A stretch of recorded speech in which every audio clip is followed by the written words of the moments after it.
मानहियो जान से छोड़बो नहीं आसान से मरलो पछीन के ले अइबो भगवान से।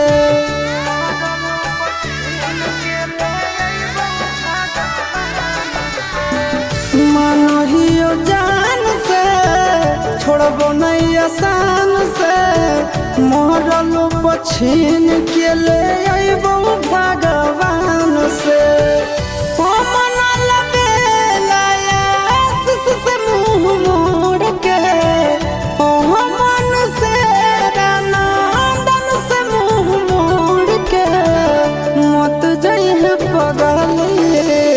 पगला के छोड़ के मत जाइए